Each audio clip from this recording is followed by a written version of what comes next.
I'm here with Levi Ford. We just finished a beautiful Shabbat. You know, Shabbat is a palace in time. It's before the future, it's after the past, it's a moment of eternity. And in that moment of eternity, we talked about, ideas. What's important, what's not important, about our real experiences. And one of the things that has been of great concern to me, that I've talked about a lot over the last 2 years with friends, I'm now actually working on making a movie on, because it's an enormously important topic, and writing a book on, is the dark sides of the internet. The relationship between privacy and freedom of speech, the relationship between, slander, Colosseum, Roman Colosseum type energy in the blogosphere, where, there's this kind of mass hysteria in which people get attacked. There's a particular story that we talked about this Shabbat, which is about the poop girl. And the story's been cited in blogs all over the world. It's been written up in a number of papers. Now there's a book that I've been reading that I shared with Levi called The Future of Reputation, published by Yale University Press. And the topic is, lies, slander, rumor on the internet. So this particular story, and Levi, I'll tell the story and we can maybe both talk about it from two different perspectives, right, is about a girl in Korea who's on the train and she's having a bad day. So her dog, poops, and instead of scooping up the poop like a good citizen should do, and I'm sure all of you viewing have always done and never ever forgotten to do, when no one was looking, she forgot to scoop up the poop and went on her way. Someone flashes a picture with their cell phone of her, puts it on the internet with a kind of diatribe attack on her, right? And then it somehow catches on until hundreds of thousands of people have kind of listed her and her phone number and, her home and her parents and, her family. She has a breakdown, she drops out of school, and at least for a time, her life is destroyed. So is that appropriate behavior, right? Is that appropriate internet behavior? So, Levi, why don't you take it away? Why don't you give Okay, so I don't remember the exact same facts on the story. I don't remember anything about her having a bad day, and I don't remember anything about her forgetting to pick up the dog poop. As I remember the story being told, she refused to pick up the dog poop. She was asked to, and she refused. So she grossly violated social norms in a public place. There were a lot of people around on a train. She refused to pick up her dog's poop. She refused. This is gross violation of social norms in public. So when you do something like that, you're asking for a lot of people to have an animus for you. Now, what happened was that someone was smart enough and they snapped a photo and then they blogged it, which seemed entirely appropriate to me. Where I think it went too far would be any demonization of this girl. This girl did a bad thing. She did an ugly thing, and there's every right that she should be castigated for it, but it shouldn't be taken beyond that she did one bad thing. Now, the posting of her address, I think, was wrong. Bringing her parents into it, I think, was wrong. Anything beyond saying this is a girl who did one bad thing, I believe is wrong. But well, let me pick up on that for a second. Please. Stay with your train of thought. Isaac Bashevis Singer said every writer has a home address. Not only every writer has a home address, every person has a home address. And while I think it's wrong when your home address is publicized, it used to be very common. Like in 1950s America and many places in the world, it would be so-and-so who lives at such and such address. You can't expect anonymity for where you live.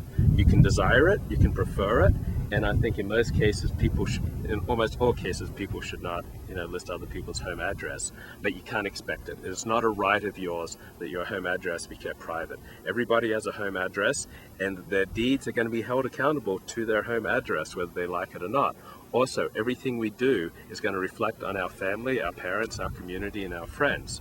So when she did this ugly thing, it's not surprising that eventually she was identified as the daughter of so-and-so and that her family would be shamed for her shame. That is just the way the world works, and it's not necessarily a bad thing. If it's overdone, it's a bad thing. If it's underdone, it's a bad thing. It has to be appropriate to the degree of the sin.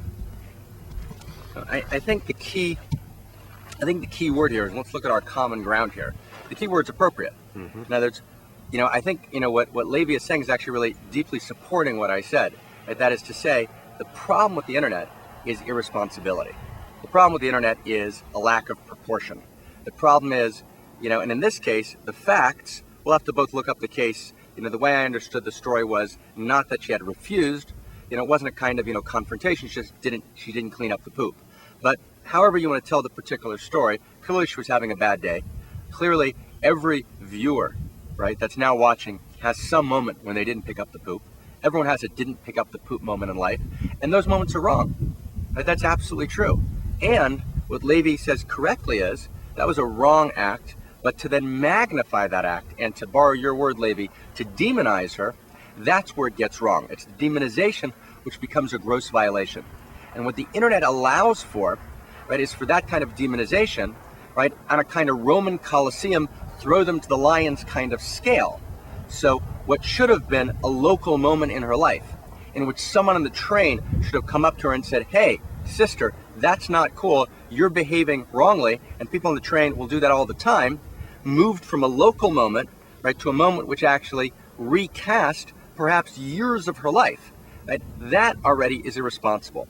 Right? That's not irresponsible, it's actually a gross violation, right, of basic human dignity and human rights, in which the person who snaps her picture posts it on the internet, knowing full well, right, the full potential for harm, right, is acting in a far more harmful manner, a far more vicious manner, right, than, right, the woman herself who's having a bad day and did something wrong.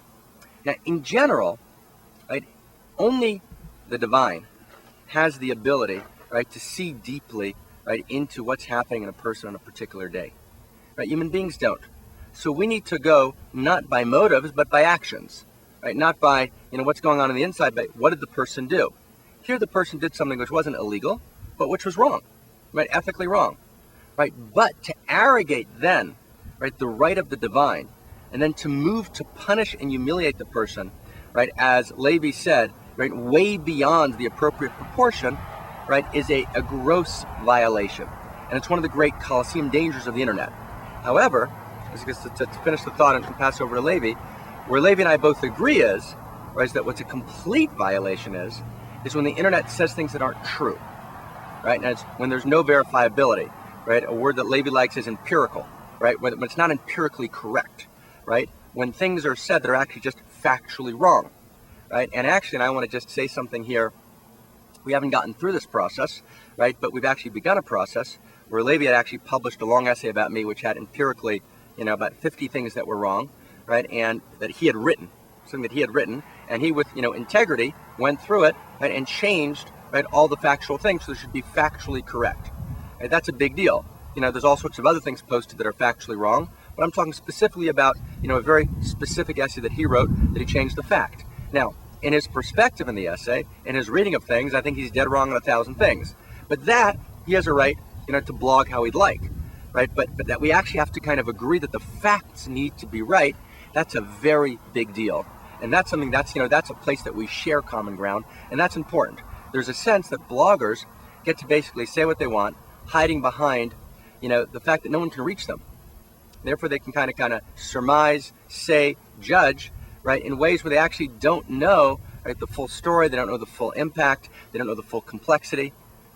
And of course, when a blogger says something, they're saying it out of context of relationship to the person, and the person that reads what the blogger said. Let's say a blogger decides to expose a fact about, a particular person, the senator from Oshkosh, right?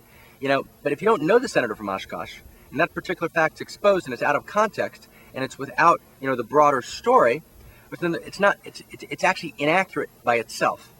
And that's one of the things we need to work with. How do we create an ethic in which the internet is both a free, open space, in which the beauty of blogging, right, in which there's a democratization of information is upheld and honored, and we get all the gains of the internet while avoiding, its very significant and terrible shadows. And this is something, again, that, we hope to make a movie on this year. I hope Levi's going to participate in it. And the goal is, together, not to kind of provide entertainment, just point counterpoint, but how can we actually make the world a better place? We call that tikkun olam. How can we actually, through having clashed over this issue, how can we actually find common ground, right? Even though I'm sure we'll fight about 1,000 other things, but we actually can make it make the world somewhat better